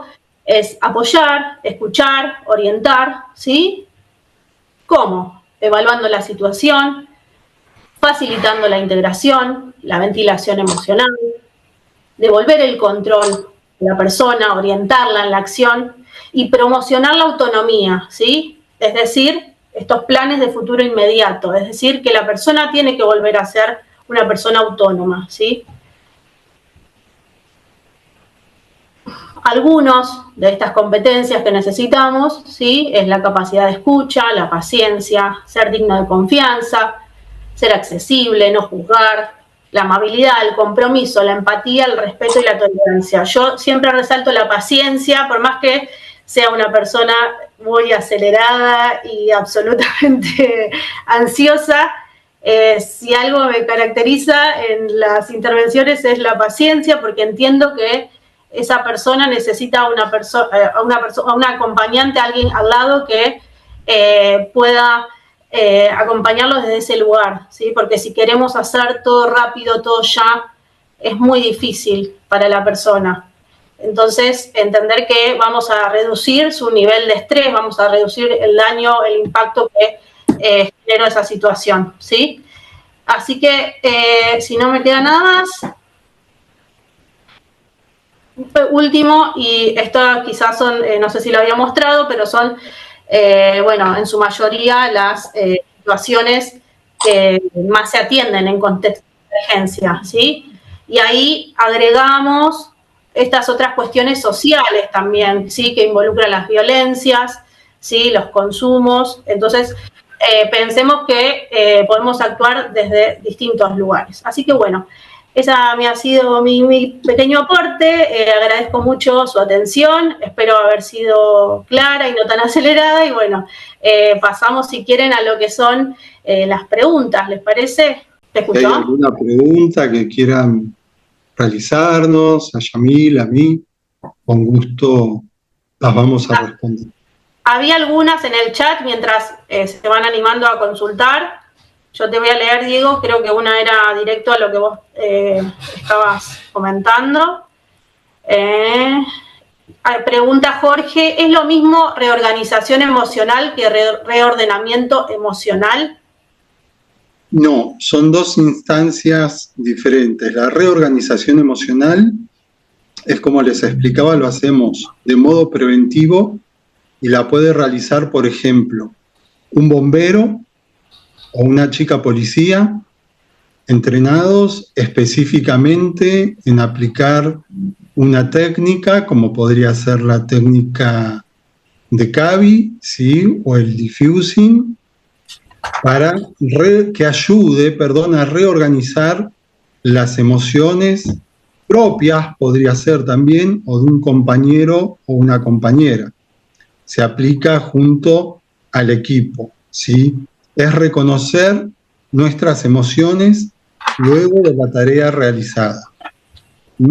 Esto que les comentaba, que tiene que ser aplicada en lo posible dentro de las 48 horas, dado que quizás, supongamos que todas ustedes y todos ustedes son bomberos y bomberas. ¿Cuántas intervenciones diarias tendrían? 3, 4, 5, 8, 12 veces que saldrían con el camión autobomba, con la ambulancia, con la unidad de rescate. Por eso hay un lapso máximo preventivo de 48 horas, porque luego de esas 48 horas, esas emociones de esa intervención específica se van, de alguna manera, se van disolviendo, van transmutando a otras emociones, de otras situaciones, ¿sí? Como que pierden la esencia. Entonces, preventivamente tiene que ser dentro de las 48 horas, o supongamos que trabajan en un área de crisis, de un hospital, se puede aplicar luego de cada guardia, al finalizar cada periodo laboral diario, ¿sí? Es una técnica no intrusiva, específica, de reorganización emocional, o sea, de reconocimiento de las emociones acerca de lo que hice junto a quién, o en qué situación. Ahora, reordenamiento emocional, por eso marqué la línea, ¿sí? Que esto lo vengo observando desde hace muchos años. Acá se brinda como si fuera lo mismo, como si fuera algo más, y en realidad, a nivel internacional, el debriefing lo aplican profesionales de la salud mental, porque por medio del debriefing nosotros lo que vamos a estar observando o pesquisando, si me permiten el término, es la posibilidad que lo que está atravesando a esa persona, ¿sí?, pudiera terminar siendo algo en relación a lo patológico. Y eso es únicamente campo de los profesionales de la salud mental. El debriefing es mucho más elaborado que un diffusing. Además son técnicas que tienen más de 50 años o aproximadamente 50 años, que fueron elaboradas en un momento específico, ¿sí?, en un contexto específico, cultural, con un cross cultural que no era el nuestro. Por ejemplo, algunas son provenientes, son post Segunda Guerra Mundial. Entonces, es acá donde tenemos que hilar fino, ¿sí? ¿Cuál es cada técnica? ¿Para qué situación? La base de la psicología de la emergencia son las técnicas a aplicar. Por eso les comentaba que está la técnica de CABI, que es un punto medio, quizás más amigable, como para comenzar a aplicar este tipo de técnicas. Yo le dejé recién a Elda, ¿sí? Luego ella va a especificar de qué manera pueden tener acceso al material bibliográfico. Básicamente el material bibliográfico que les dejamos con Yamila, ¿cuál es? Es la guía de abordaje emocional en situaciones de emergencia y desastre. Tengan en cuenta que es la única guía oficial que existe a nivel nacional desde el área de emergencias. Nunca hubo una antes. Y la elaboramos en el año 2023 a solicitud de la doctora Silvia Larrufa, secretaria de Estado en lo que era la Articulación Federal de la Seguridad y Emergencias. Increíblemente no existía, bueno, ahora hay una, ¿sí?, con la cual yo les sugiero que siempre la tengan descargada en el celular porque uno nunca sabe cuándo le puede dar utilidad, es muy fácil de aplicar. Y después hay material mucho más específico que si ustedes se conectan a mis redes sociales, yo se los puedo brindar, no hay ningún tipo de problema. Bueno, me fui un poco de la respuesta, pero esa es la diferencia entre lo que es reorganización emocional y reordenamiento emocional. ¿Hay alguna otra pregunta para Yamila, para mí? ¿Alguna duda quizás? ¿Punto de vista? ¿Manejo del estrés? ¿Oyeron hablar del manejo del estrés? Yo hago muchísimo hincapié en el manejo del estrés, ¿sí? El cuidado físico integral es esencial, sobre todo, yo no sé si acá hay colegas que trabajen en fuerzas de seguridad o equipos de emergencia, que son quienes trabajamos en la zona cero, o sea, en el lugar de los hechos. Luego hay un círculo donde uno puede trabajar en la emergencia, pero por fuera de la zona cero, asistiendo o interviniendo, perdón, el término correcto es interviniendo, quizás a los equipos, o interviniendo desde lo social a las víctimas de la comunidad. Sí, son diferentes círculos, diferentes mallas de intervención, pero, a ver, una vez una colega me dijo, yo no estoy de acuerdo porque yo pinto y me hace bien, a lo cual yo obviamente adherí, está bien, te hace bien pintar, pero no es manejo del estrés. El manejo del estrés correcto es toda esa tensión que absorbe tu cuerpo de manera directa o indirecta, tenés que expulsarla, y eso es mediante actividad física, y no estoy hablando de algo engorroso como ir todos los días a un gimnasio, al que le guste bárbaro, simplemente salir a caminar 1 hora con una botellita de agua en la mano, ya vale mucho, ¿sí? Si lo hacemos diariamente, o mínimo 3 veces por semana, ¿sí? Si a eso le añadimos un buen cuidado físico también integral y de nuestro organismo, somos de diseño paleolítico, o sea que nosotros fuimos diseñados para consumir agua, no consumir gaseosas y diferentes tipos de jugos sintéticos, consumir alimentos naturales, frutas, verduras y quizás no otro tipo de alimentos, o carnes magras y no carnes conservadas, ¿me explico? O sea, tenemos que buscar dentro de la variable cuál también se adecua, y esto es real, a nuestras posibilidades y a nuestro organismo, ¿sí? Pero es esencial que si trabajamos en emergencias tengamos un correcto manejo del estrés. Esto es la base de un buen trabajo, porque si yo no voy a estar bien, ¿qué le voy a estar brindando a esa otra persona? Esta es la pregunta que nos tenemos que hacer, ¿sí? ¿Alguna duda, pregunta? Fue clarísima, Yamila, que espero haber sido claro yo. Diego, mientras que van pensando si tienen alguna pregunta más, quienes sean del Distrito 12 pueden, obviamente, estar invitadísimos a participar de nuestra comisión, de la Comisión de Psicología de Emergencia, así que, bueno, ya saben.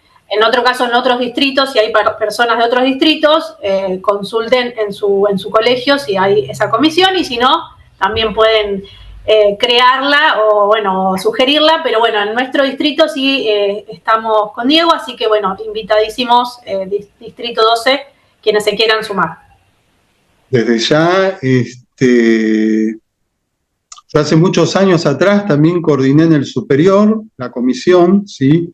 Espero que surja esta posibilidad. También estamos a disposición con Yamila y todas y todos quienes se quieran sumar. Me parecería muy importante retomar esa senda también. ¿Dudas? ¿Consultas? Tenemos hasta las 9, podemos esperar 12 minutos más que surja algo, redondear quizás algún tema, algo por fuera que esperaban y no hemos tocado. Ahí te preguntan, Diego, en el chat. Sí. Ahí me fijo, a ver. ¿Qué es la CAVI? CAVI, Círculo Activo Vital Integrador.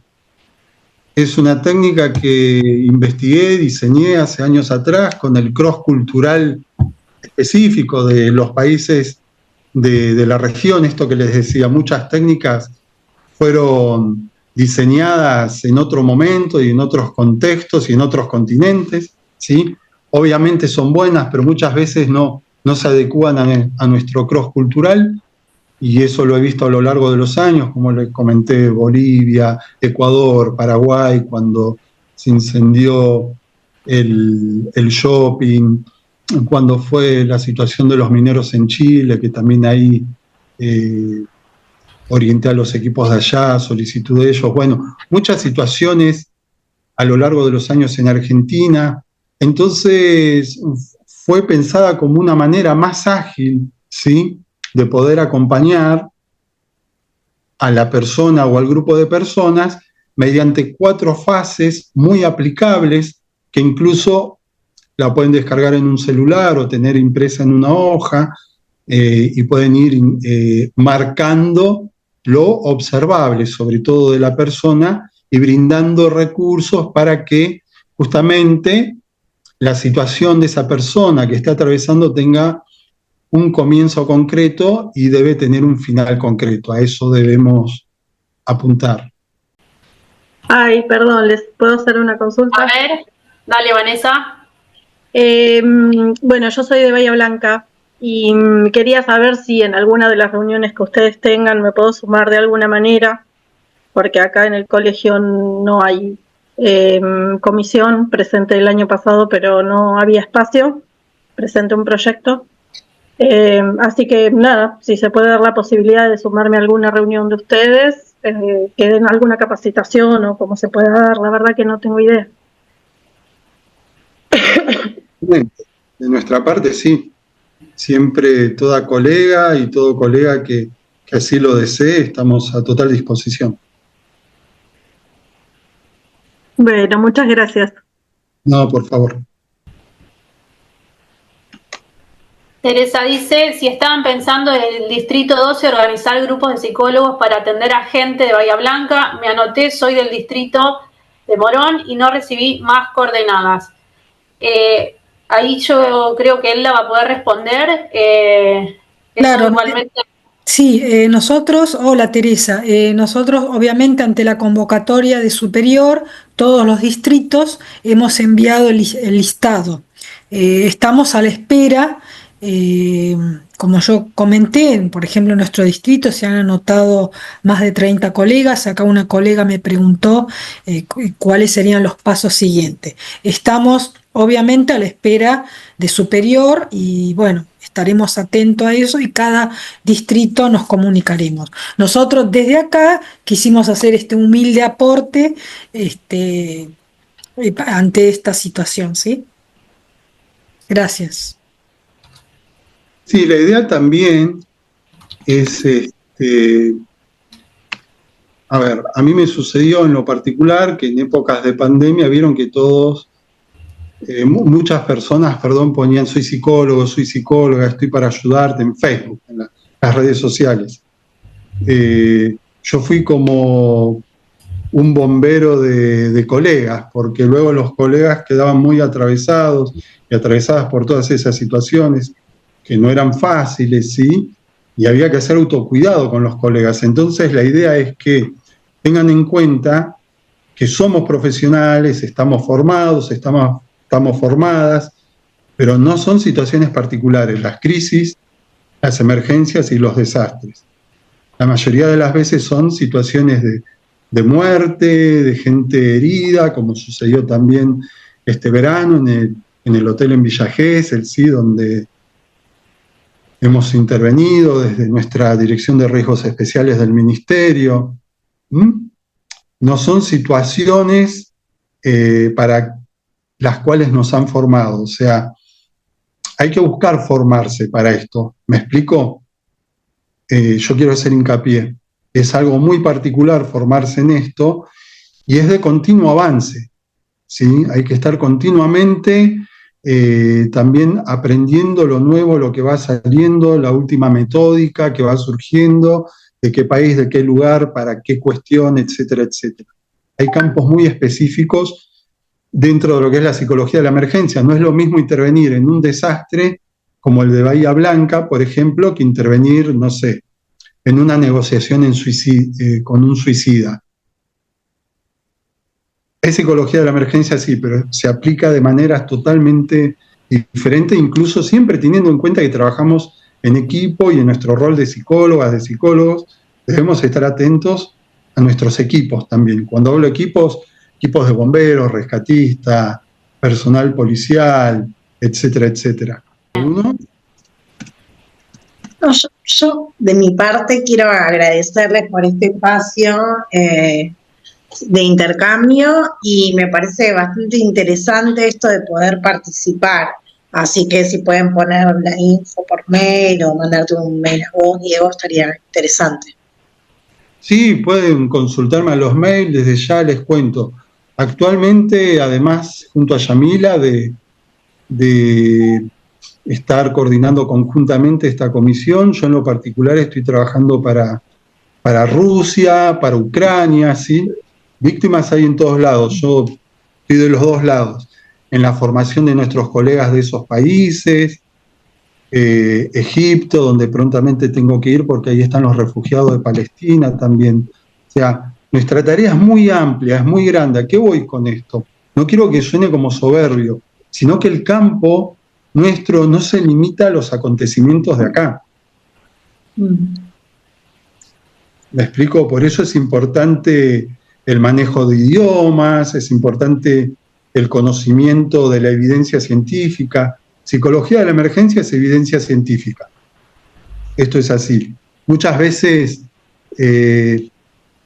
y esto que se entienda, por favor, que no se malentienda, con la palabra psicosocial es como que se intenta nutrir un montón de aspectos en emergencia que no lo son. ¿Sí? La emergencia es emergencia, el trabajo en emergencia es por medio de psicología de la emergencia. Y la formación en psicología de la emergencia, y a nivel mundial hoy está organizada, para no utilizar otro término y que se comprenda, está organizada sobre todo por las investigaciones de Israel, de Gran Bretaña, así de los países sajones, que es donde se investiga continuamente. Por eso hay poca información nueva en español, porque imagínense, algo que se traduce del hebreo, del alemán o del inglés y llega al español, a veces tarda 5 años, 4. Cuando nosotros lo leemos, en español ya está desactualizado. Sí, incluso, por eso remarco, es muy importante, hoy manejar idiomas no es complicado, lo hacemos por medio de la web, que nos traduce todo. Por eso tenemos que ser curiosos, curiosas, en muchos aspectos, ¿sí? Yo les digo también como comentario, aprovechen las diplomaturas que nos trae Diego, que justamente trae esta información a nivel internacional y las pone a disposición en estas diplomaturas, así que aprovechen esos espacios que son muy ricos. Además hay personas también de otros países que dan esas disertaciones, que son docentes, así que bueno, aprovechen esos espacios que también es algo que nos trae de esta información a nivel internacional. Gracias, Yamila. Sí, es verdad, en las diplomaturas tienen especialistas de diferentes países, Ucrania, Rumania, Brasil, Israel, obviamente Argentina, Ecuador, México, Costa Rica, no sé, podría seguir nombrándole España. Los especialistas que ustedes y que nosotros leemos y hemos estudiado en los libros también. Entonces es una buena oportunidad de tener contacto directo con ellos también, que son personas muy amables y muy predispuestas. Hola, buenas noches. ¿Puede ser una preguntita más? Sí, Carolina. Quería saber si utilizan especialmente técnicas con lenguajes artísticos, especialmente, bueno, psicodrama o cuestiones vinculadas a las artes visuales, la música. Se utiliza sobre todo, ¿sí?, para niños, niñas y adolescentes. Hay una colega justamente en una de estas diplomaturas que se especializa desde ese lugar, ¿sí? Incluso me trajiste un recuerdo, Carolina. Vera Fogwill, ¿la ubican? La hija de Rodolfo Fogwill. Vera Fogwill es escritora, cineasta, directora de teatro, una gran amiga. En épocas de pandemia, ella en España, reside en España, lo que hacía era escribir cartas de despedida. Recuerdan que las familias no podían despedirse de las personas estando internadas. Entonces ella escribía cartas de despedida para esas personas que eran leídas por los médicos o las médicas a nombre de sus familias, ¿sí? O sea, ¿desde qué lugar el arte también implica una intervención en lo que es la emergencia en sí? Hemos hecho manejo del estrés con técnicas de boxeo. El movimiento, por decirlo de alguna manera, el movimiento que se genera en nuestra mente frente a una situación de estrés, permítanme brindárselos con este vocabulario más llano, es el mismo movimiento de defensa que se genera desde el movimiento cuadrado, pues un movimiento cuadrado del boxeo. O sea, incide de la misma manera en el organismo. Imagínense ustedes que en esos momentos los bomberos no estaban ni siquiera con una posibilidad emocional de absorber la información que yo les brindaba. Entonces, hacíamos manejo del estrés online por medio de movimientos de boxeo, que eso también lo hicimos con Martín Cosci, el boxeador. O sea, fíjense a qué niveles también uno puede actuar desde la psicología de la emergencia, como lo digo, siempre con una base de evidencia científica, ¿no? Yo en lo particular no soy un lanzado, me manejo por la evidencia científica, así lo hago yo, pero uno puede tomar todos esos recursos y brindarlos para lo que es justamente la aplicación junto a personas. De hecho, esa especialista está contactada con una directora de una institución educativa de Bahía Blanca en la actualidad trabajando. Eso fue por medio de una solicitud a partir de lo que sucedió. Perdona, Diego, hay una pregunta. Sí. Levantó la mano Nadina. Muchas gracias. Sí. No sé si quedó perdido en el chat, pero había mencionado el tema de la guía. ¿Solamente la podemos obtener si mandamos el mail o había alguna forma ahí en ese chat de poder recibirla Sí. o bajarla o descargarla? Me envías un mail y yo te envío. Es más, Elda, te consulto en vivo y directo. Más allá de la guía, hay varios libros de los cuales soy autor. Si me es permitido compartirles también esos libros a quien lo requiera, yo no tengo problema. Son libros que están también online en la web y los pueden descargar. ¿Sí? Muchísimas gracias. No, Soy por favor. una de las, no pertenezco a este colegio, pero soy una de las personas que me inscribí en su momento cuando el colegio a nivel provincial solicitó, y bueno, la verdad que lo primero que pregunté es cuál es la guía, justamente para empaparme antes de recibir cualquier convocatoria, ¿no? Bien. La Y guía, no tuve respuestas todavía, entonces digo, si tengo esa opción y tenemos esa posibilidad todos los que estamos acá, que por algo estamos todos acá, sería buenísimo. la guía, yo estuve hasta ese año a cargo de lo que es la formación en psicología de la emergencia, los equipos de emergencia y de seguridad nacionales. O sea, todas las policías y todos los bomberos del país estaban a cargo mío hasta el 2023 y no había una guía de abordaje emocional, ¿sí? Para ellos y para la gente con las cuales intervenían. Por eso fue esencial, reitero, fue a solicitud de la doctora Silvia Larrufa, ¿sí? Generar esa guía y de manera inmediata comenzar a trabajar, que lo hicimos de hecho, pero bueno, por otras razones, hace un tiempo se bajó de la plataforma donde se descargaba gratuitamente. Pero la guía sigue siendo oficial y sigue siendo la única. Así que si ustedes me escriben al mail, ¿sí? Copien el mail, igualmente va a estar en el Colegio de Psicólogos la guía desde ya, porque es una guía de acceso oficial, o sea, gratuita y de libre acceso. Pueden obtenerla desde ya que sí. Muchísimas gracias. No, por favor. Ojalá se dé de que podamos. Yo estoy totalmente dispuesto a armar, coordinar lo que sea la comisión desde el superior. Ojalá se dé. Quisiera hacer una consulta, una reflexión o ambas. Sí, Rosario. Bueno, primero también agradecer lo que ustedes están compartiendo con nosotros y nosotras.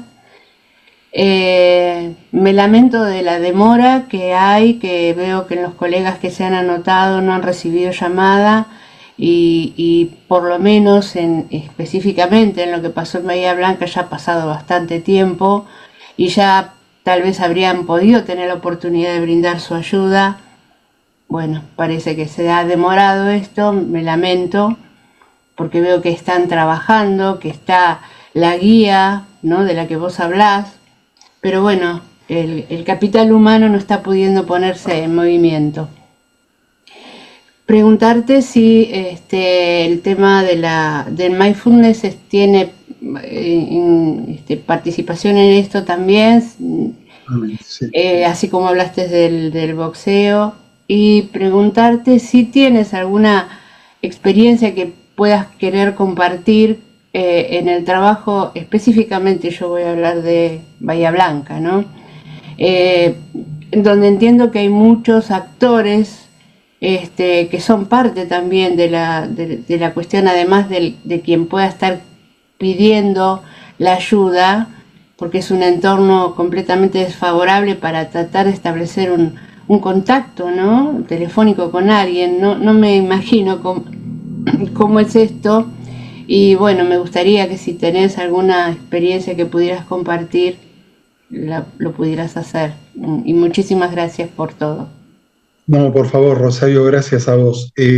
A ver, puntualmente desde el trabajo que hago en el ministerio, no por cuestiones legales, Sí les puedo comentar en qué casos intervine, pero no cómo intervine, no lo que hice, porque bueno, tenemos que preservar, no es por preservar las identidades, porque lamentablemente los medios muestran todo, incluso he recibido un tironcito de orejas porque una foto mía salió en los medios masivamente y nosotros no tenemos que ser visibles. El momento del trabajo de la psicología de emergencia es un momento de blindaje, ¿sí? ¿A qué me refiero? Tenemos que cuidar a esa gente de tal manera que nada los invada por el momento tan delicado que están atravesando, ¿sí? Yo les podría nombrar muchos casos que ustedes ven en la tele y que nosotros intervenimos, porque la realidad es que no hay muchos psicólogos de emergencia en el país trabajando en las áreas que corresponden, que sería, por ejemplo, las fuerzas de seguridad desde la psicología de la emergencia. Sigue siendo nuevo, ¿sí? Yo soy bombero desde que tengo 8 años de edad. Bombero voluntario de toda la vida. Actualmente también me desempeño dentro del área de seguridad siniestral del Ministerio de Seguridad, que son los bomberos de policía, los rescatistas de policía, ¿sí?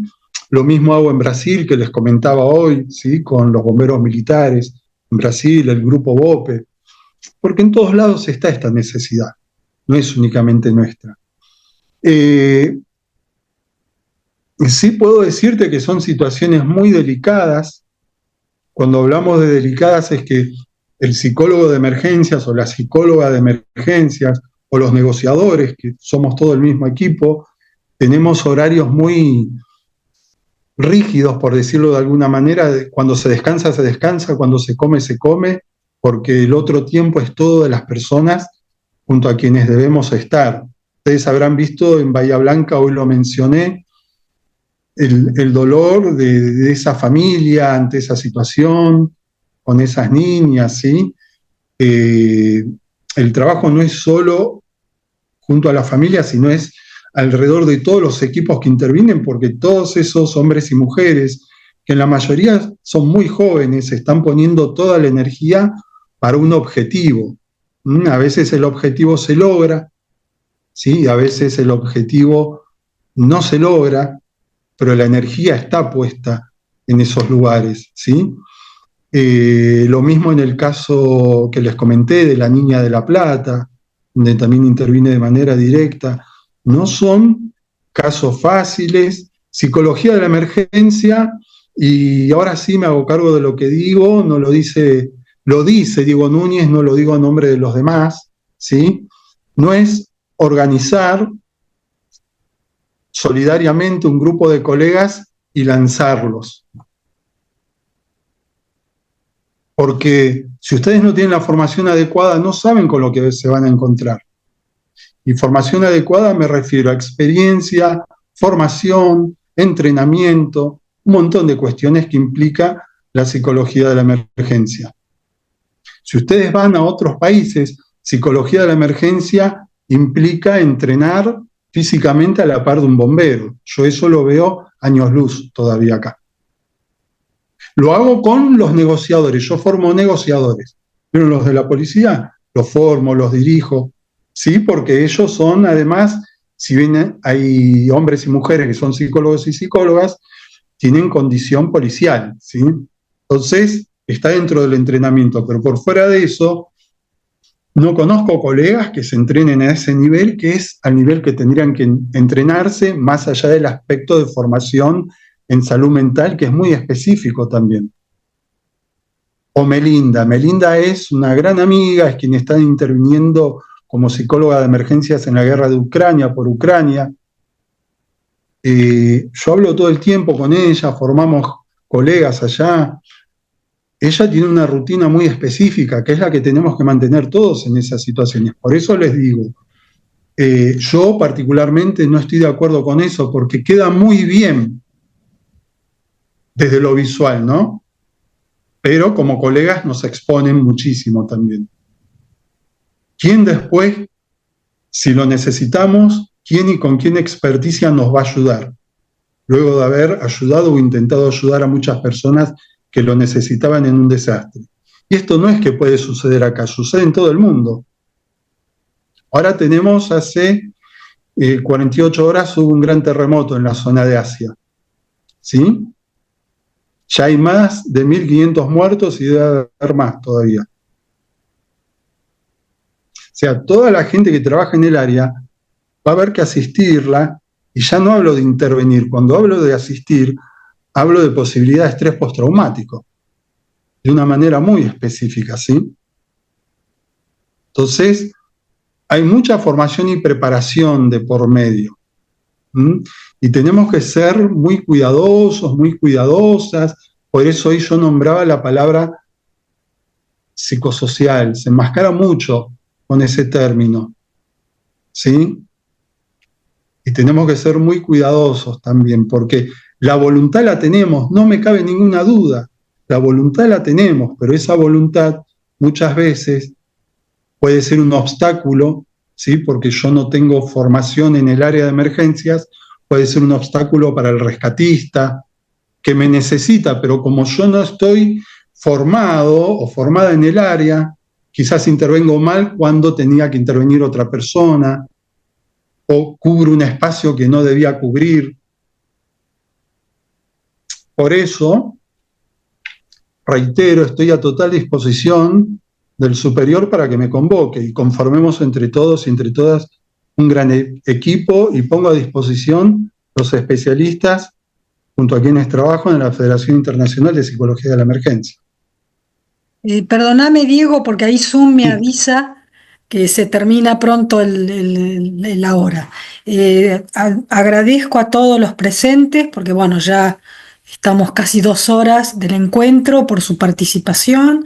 Agradezco nuevamente a Diego Núñez y Yamila Coronel, y personalmente yo agradezco a mi distrito, a nuestra presidenta, a María Teresa Almada, que ha permitido este encuentro. Gracias infinitas a todos. Y el contacto Gracias. está del Colegio de Distrito 12 y también de Diego, porque ya veo, Diego, te van a inundar tu correo. Pero bien. Bueno, tienen tiempo hasta mañana, por el miércoles estoy viajando, así que de hoy a mañana pueden escribir que yo respondo. Quiero agradecer nuevamente a María Teresa Almada, presidenta del Colegio de Psicólogos Distrito 12, también a Elda Garié, vicepresidenta del Colegio de Psicólogos y Psicólogas Distrito 12, también a Yamila Coronel, una genia total, ¿sí?